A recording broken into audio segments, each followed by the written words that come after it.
Assalamualaikum warahmatullahi wabarakatuh. Saya Hanifah Yamanina Irba dari mata kuliah Manajemen Dikot kelas A.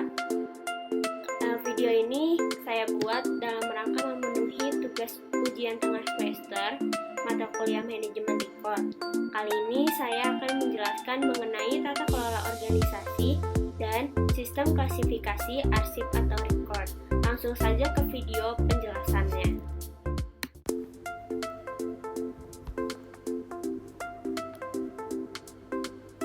Tata kelola organisasi dan sistem klasifikasi arsip atau record.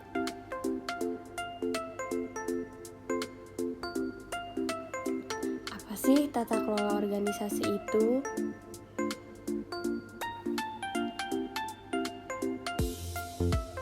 Tata kelola organisasi adalah suatu sistem atau cara maupun proses yang mengatur dan mengendalikan hubungan antara pihak manajemen dengan seluruh pihak yang berkepentingan terhadap organisasi mengenai hak-hak dan kewajiban mereka yang bertujuan untuk menciptakan nilai tambah bagi semua pihak yang berkepentingan.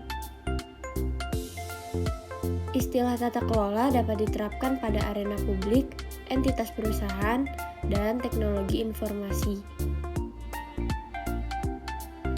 Tata kelola dapat dipandang sebagai kebijakan kolektif dan mekanisme pengawasan yang ada untuk membangun dan memelihara organisasi yang berkelanjutan dan bertanggung jawab yang mencapai misi mereka sambil menunjukkan pengawasan atas sumber daya. Bagaimana sih tata kelola itu? Tata kelola melibatkan pemantauan dan pengawasan ke arah strategis dalam konteks sosial, ekonomi, dan budaya, eksternalitas, dan konstituen lain dari lembaga. Tata kelola itu tentang proses, bukan tentang akhir. Tata kelola itu serangkaian kegiatan dan tindakan administratif yang digunakan untuk mengarahkan organisasi dan aktor lain dalam lingkarannya menuju tujuan dan sasaran organisasinya.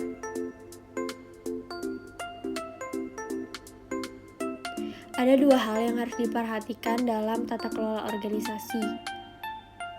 Yang pertama, kinerja. Bagaimana suatu lembaga menggunakan pengaturan tata kelola untuk berkontribusi pada keseluruhan kinerjanya dan pengiriman barang, jasa, atau program. Yang kedua, kesesuaian. Bagaimana suatu lembaga menggunakan pengaturan tata kelola untuk memastikan memenuhi persyaratan hukum, peraturan, standar yang diterbitkan, dan harapan masyarakat akan kejujuran, akuntabilitas, dan keterbukaan. Selanjutnya ada tata kelola digital.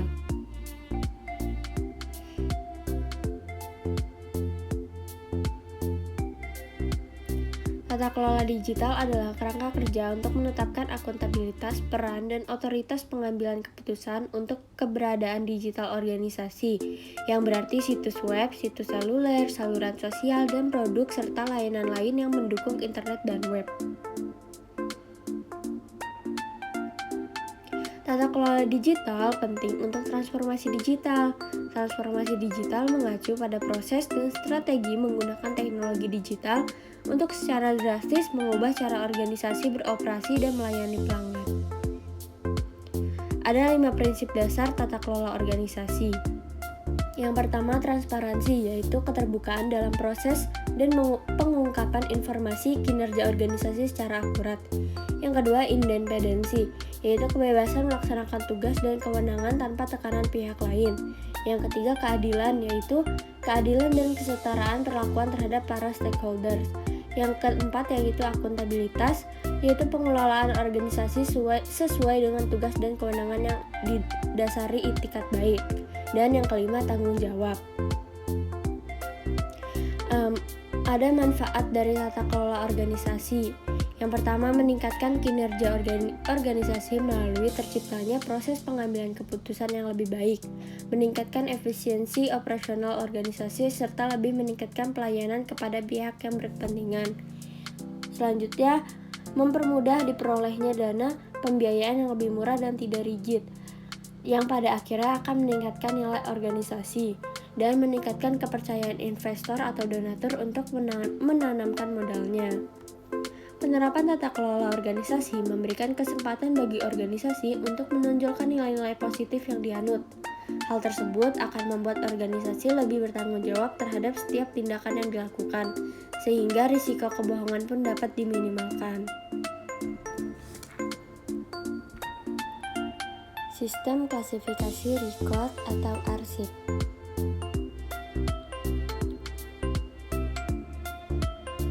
Apa sih sistem klasifikasi itu?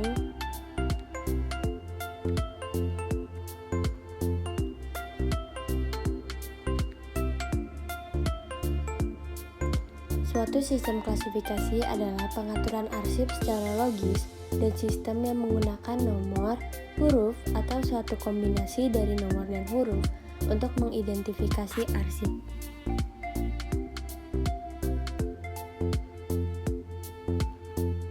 Menurut Kennedy, klasifikasi sebagai suatu proses pengkategorian arsip suatu organisasi ke dalam unit-unit penemuan kembali. Proses ini dipergunakan baik untuk arsip kertas maupun untuk arsip berbasis teknologi informasi dan komunikasi atau TIK. Pengelompokan ini terutama dapat diatur dengan fungsi dan aktivitas organisasi atau karakteristik seperti nama, unit kerja, atau subjek yang berkaitan dengan arsip. Berdasarkan dengan ISO mengenai record management yang dikeluarkan pada tahun 2001, identifikasi dan pengaturan aktivitas bisnis dan atau arsip secara sistematis ke dalam kategori sesuai dengan konvensi, metode dan prosedur yang terstruktur logis yang ditunjukkan dalam suatu sistem klasifikasi.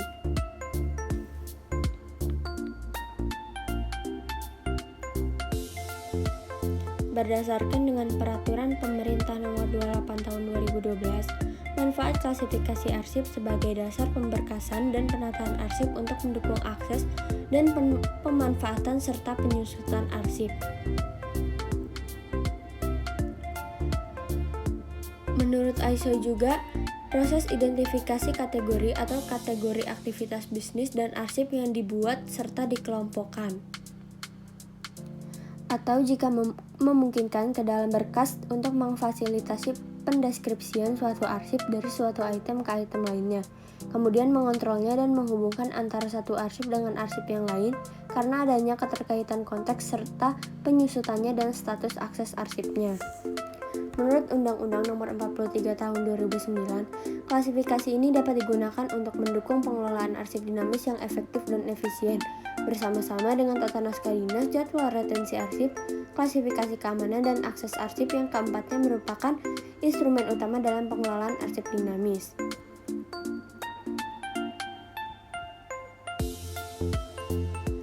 Klasifikasi arsip dinamis.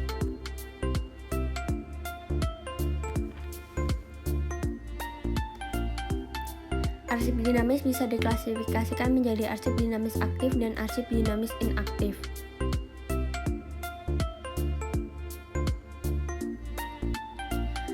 Arsip dinamis aktif. Arsip dinamis aktif artinya arsip dinamis yang digunakan secara tepat atau teratur. Arsip dinamis aktif yaitu arsip yang digunakan sedikitnya 10 kali setahun.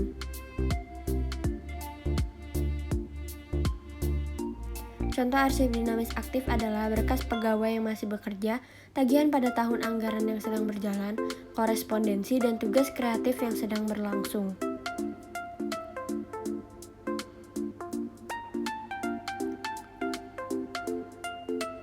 Selanjutnya, arsip dinamis inaktif. Arsip dinamis inaktif adalah arsip dinamis yang digunakan kurang dari 10 kali setahun. Yang termasuk kategori arsip dinamis inaktif adalah arsip dinamis jangka panjang dan arsip dinamis semi-aktif. Contoh arsip dinamis inaktif adalah berkas karyawan yang sudah diberhentikan, tagihan yang sudah dibayar pada tahun anggaran yang lampau, proyek yang sudah selesai, dan cek yang sudah dilunasi.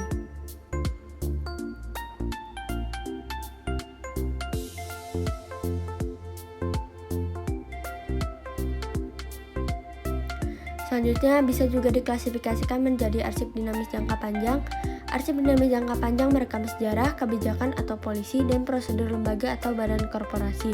Arsip dinamis jangka panjang dapat merupakan arsip dinamis aktif dan inaktif. Bisa juga arsip dinamis kontemporer.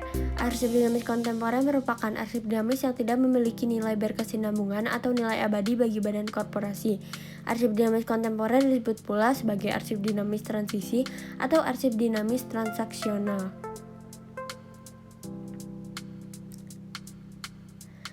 Arsip dinamis dapat pula diklasifikasikan menjadi arsip dinamis copy atau copy record dan arsip dinamis non-copy atau non-record copy.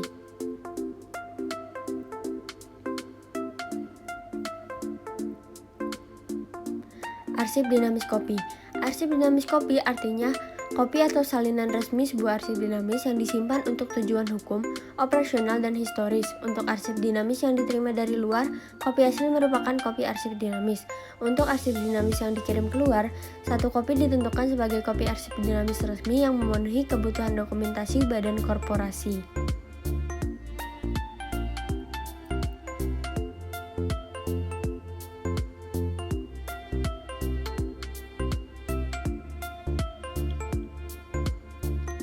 Arsip dinamis non-copy.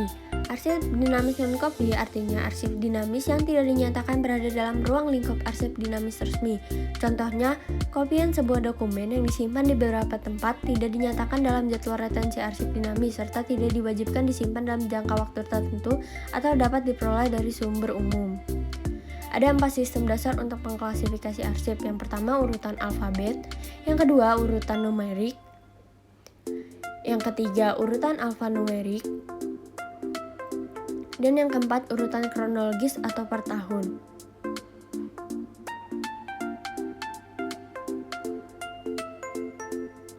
Arsip dinamis tidak terbatas pada satu klasifikasi saja.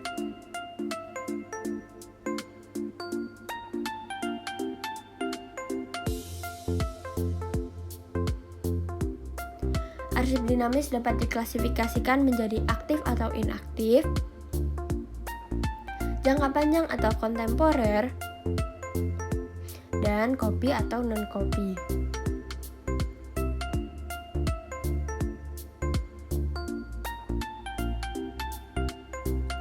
Arsip dinamis dapat juga berubah tempat dalam klasifikasi karena perjalanan waktu. Misalnya, sebagian besar arsip dinamis berubah status dari aktif menjadi inaktif seiring dengan laju penggunaannya.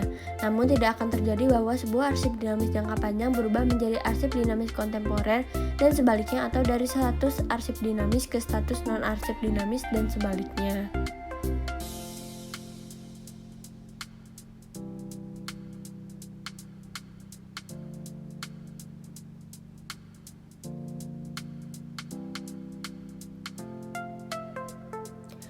Arsip yang baik adalah arsip yang memiliki konten yang dapat dipercaya karena merepresentasikan transaksi, aktivitas, atau fakta yang terbukti secara lengkap dan akurat, serta dapat menjadi andalan dalam transaksi atau aktivitas berikutnya.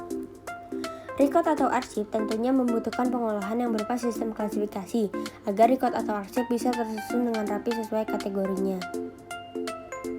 Arsip dinamis dapat juga berubah tempat dalam klasifikasi karena perjalanan waktu. Arsip dinamis harus dikelola dengan baik dalam rangka menjamin arsip tersebut dilindungi dengan baik. Pengelolaan arsip dinamis adalah tanggung jawab dari pencipta arsip yang meliputi penciptaan arsip, penggunaan dan pemeliharaan, serta penyusutan arsip. Pencipta arsip bertanggung jawab untuk mengontrol semua arsip yang dibuat oleh organisasi dan menjamin arsip dimanfaatkan untuk pelaksanaan pekerjaan. Pemeliharaan arsip yang baik dimulai dengan kebijakan, prosedur, dan prioritas bahkan sebelum arsip itu dibuat.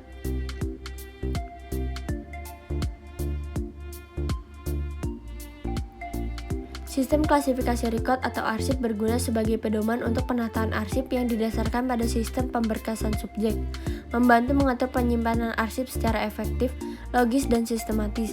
Dan juga sistem klasifikasi ini berguna sebagai sarana pengendalian record atau arsip dan membantu dalam mempercepat penemuan kembali record atau arsip. Nah, jadi kesimpulannya adalah dari video yang sudah saya jelaskan tadi, tata kelola organisasi adalah suatu sistem atau cara yang mengatur dan mengendalikan hubungan antara pihak manajemen dengan seluruh pihak yang berkepentingan terhadap organisasi mengenai hak-hak dan kewajiban mereka, yang bertujuan untuk menciptakan nilai tambah bagi semua pihak yang berkepentingan. Nah, manfaat yang dapat diperoleh bisa meningkatkan kinerja organisasi melalui terciptanya proses pengambilan keputusan yang lebih baik, meningkatkan efisiensi operasional organisasi, serta lebih meningkatkan pelayanan kepada pihak yang berkepentingan. Terus bisa juga mempermudah diperolehnya dana pembiayaan yang lebih murah dan tidak rigid, yang pada akhirnya akan meningkatkan nilai organisasi.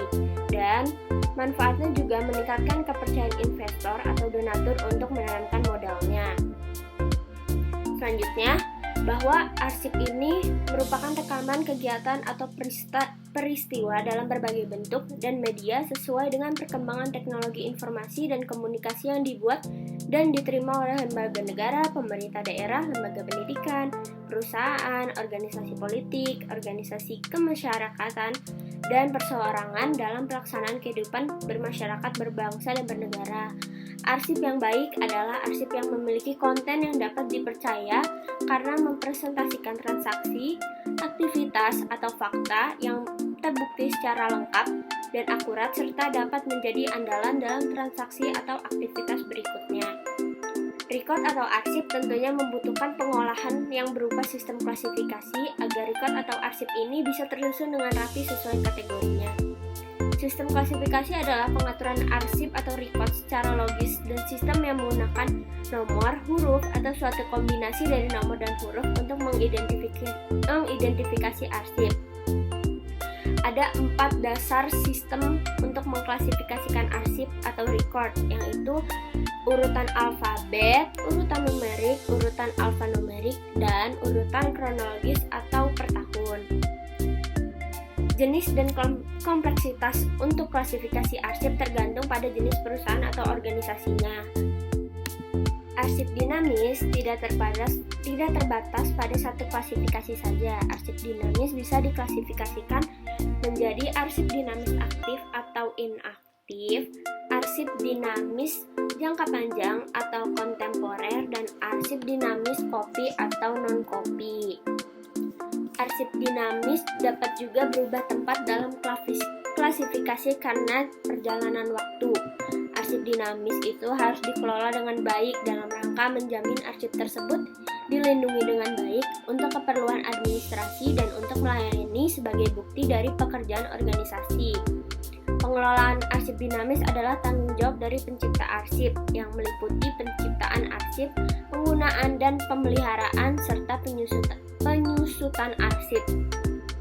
Pencipta arsip bertanggung jawab untuk mengontrol semua arsip yang dibuat oleh organisasi dan menjamin arsip dimanfaatkan untuk pelaksanaan pekerjaan. Pemeliharaan arsip yang baik dimulai dengan kebijakan, prosedur, dan prioritas, bahkan sebelum arsip itu dibuat. Sistem klasifikasi record atau arsip berguna sebagai pedoman untuk penataan arsip yang didasarkan pada sistem pemberkasan subjek, membantu mengatur penyimpanan arsip secara efektif, logis, dan sistematis. Dan tentu juga sistem klasifikasi ini berguna sebagai sarana pengendalian record atau arsip dan membantu dalam mempercepat penemuan kembali record atau arsip. Jadi tujuan adanya sistem klasifikasi record atau arsip ini adalah agar pengelolaan record atau arsip dari tahapan penciptaan sampai tahapan akhir atau pemusnahan bisa berjalan dengan semestinya atau sesuai dengan yang sudah direncanakan. Sistem klasifikasi record atau arsip ini sebenarnya sangat membantu dan mempermudah pada pengelola arsip karena dengan sistem klasifikasi ini record atau arsip sudah dikelompokkan berdasarkan dengan kategorinya yang dimana tentunya akan mempermudah dalam menemukan kembali record atau arsip tersebut dan juga mempermudah dalam mengelola record atau arsip ini. Banyak sekali keuntungan yang didapatkan dari sistem klasifikasi record atau arsip ini sehingga semua pekerjaan menjadi lebih efektif dan efisien. Sekian yang bisa saya sampaikan tentang materi tata kelola organisasi dan sistem klasifikasi record atau arsip. Kurang lebihnya mohon maaf. Wassalamualaikum warahmatullahi wabarakatuh.